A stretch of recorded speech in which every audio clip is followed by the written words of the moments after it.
नमस्कार, मैं हूं सीमा पाल। आप देख रहे हैं दैनिक भास्कर डिजिटल। कर्नाटक में सत्ता बदल गई, लेकिन कांग्रेस की टेंशन अभी खत्म नहीं हुई।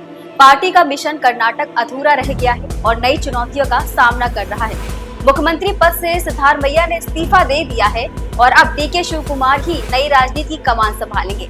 लेकिन इस बदलाव के साथ ही पार्टी के भीतर शक्ति का संतुलन बनाने की जद्दोजहद भी शुरू हो गई है।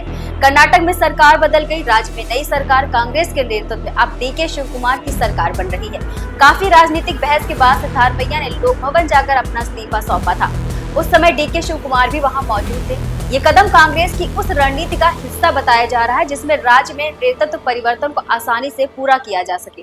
हालांकि इस बदलाव के बावजूद पार्टी के भीतर अभी भी असंतोष और खींचातान की आशंका बनी हुई है, जिसके चलते कांग्रेस शीर्ष नेतृत्व ने तय वादे के अनुसार मुख्यमंत्री की कुर्सी पर डीके शिवकुमार को तो बैठा दिया है और अब उप मुख्यमंत्री के लिए 4 पद का प्लान बना रही है। कांग्रेस के भीतर शक्ति का संतुलन सबसे बड़ा मुद्दा बन चुका है। सिद्धारमैया ओबीसी समुदाय और ग्रामीण वोट बैंक पर मजबूत पकड़ रखते हैं, जबकि डीके शिवकुमार वो कालिका समुदाय से आते हैं और संगठनात्मक तौर पर प्रभावशाली भी है। कांग्रेस नेतृत्व ने कोशिश की थी कि सिद्धारमैया को सम्मानजनक तरीके से राष्ट्रीय राजनीति में भेजा जाए, लेकिन उन्होंने कर्नाटक में ही रहने का फैसला कर लिया।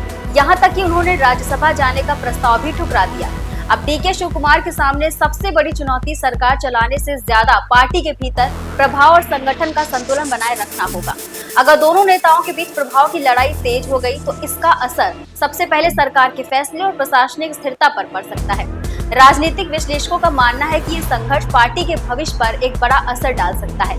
अब ये जानते हैं कि क्या गांधी परिवार का कर्नाटक मॉडल फेल हो गया है? तो बता दें, गांधी परिवार और कांग्रेस की रणनीति पर भी सवाल उठ रहे हैं। कांग्रेस अध्यक्ष मल्लिकार्जुन खड़गे और शीर्ष नेतृत्व ने कर्नाटक मॉडल को पार्टी की बड़ी सफलता माना था, लेकिन अब नेतृत्व परिवर्तन के बाद नई राजनीतिक परिस्थितियों का सामना करना आसान नहीं होगा।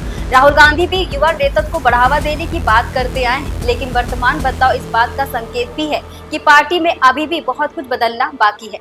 अब इस मामले में भाजपा ने नेतृत्व फेरबदल पर सवाल उठाया है। विपक्षी भाजपा ने भी इस बदलाव पर हमला बोला है और पूर्व मुख्यमंत्री बसवराज बोम्मई ने आरोप लगाया है कि कांग्रेस ने ओबीसी नेतृत्व को हटा दिया है, जिससे सामाजिक न्याय की भावना कमजोर हो गई। भाजपा आने वाले चुनाव में इसे बड़ा मुद्दा बना सकती है, खासकर पिछड़े वर्गों के बीच कांग्रेस की छवि को चुनौती दे सकती है। अब कर्नाटक में डीके शिवकुमार के नेतृत्व में नई सरकार बन रही है और 1 जून को डीके शिवकुमार मुख्यमंत्री पद की शपथ लेंगे। देश विदेश से जुड़ी और खबरों के लिए देखते रहिए दैनिक भास्कर। नमस्कार। राजनीति हो या क्रिकेट, देश विदेश की ब्रेकिंग हो या आपके मोहल्ले की बड़ी खबर, सब मिलेगा एक ही ऐप में, सबसे तेज और भरोसेमंद। अभी डाउनलोड करें दैनिक भास्कर डिजिटल।